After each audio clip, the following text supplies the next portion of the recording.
Welcome to our channel. Bacaan Injil hari ini diambil dari Injil Yohanes pasal 8 ayat 1 sampai ayat 11. Ini adalah kisah tentang seorang perempuan yang tertangkap basah melakukan perzinahan yang menurut hukum Taurat harus dihukum mati. Musuh-musuh Yesus membawa wanita itu kepada Yesus, terutama untuk mencobai Yesus.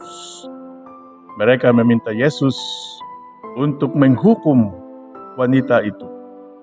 Mengetahui niat buruk mereka, Yesus menulis di tanah dan berkata, "Barang siapa yang tidak berdosa, hendaklah ia yang pertama melemparkan batu." Tidak ada yang melakukannya dan ia menyuruh wanita itu pergi dan tidak berbuat dosa lagi. Saudara-saudari, dosa itu jelek. Dosa itu mengerikan. Ketika kita berbuat dosa, kita menghukum diri kita sendiri karena dosa memisahkan kita dari Tuhan. Yesus membenci dosa tanpa membenci orang yang berdosa. Jadi, ketika Yesus berhadapan dengan perempuan itu, Dia tidak bermaksud Anda boleh melanjutkan hidup Anda.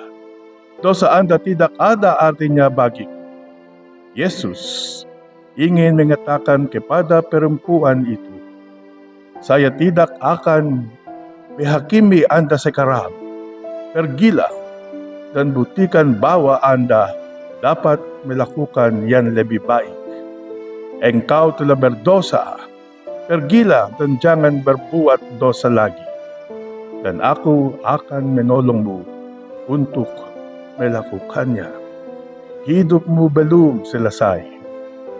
Dalam bacaan pertama kita, Nabi Yesaya berkata, "Allah tidak mengingat-ingat hal-hal yang dahulu, dan jangan perhatikan hal-hal yang dari zaman purbakala.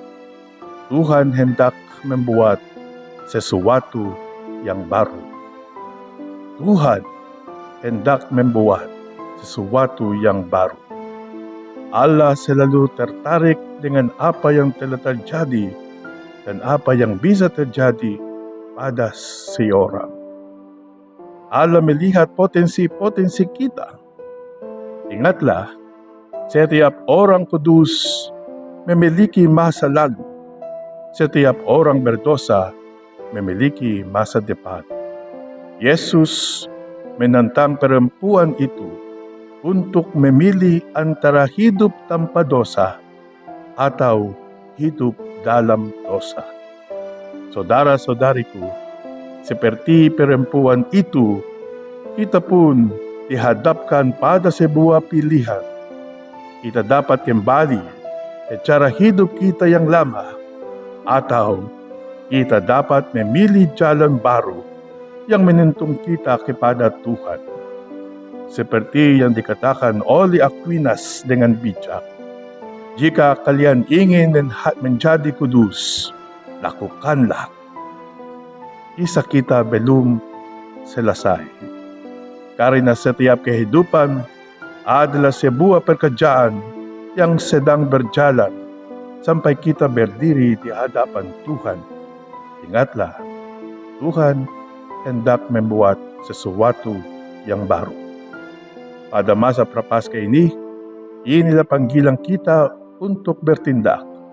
Tanggung jawab kita untuk membentuk perjalanan rohani kita sendiri. Amin.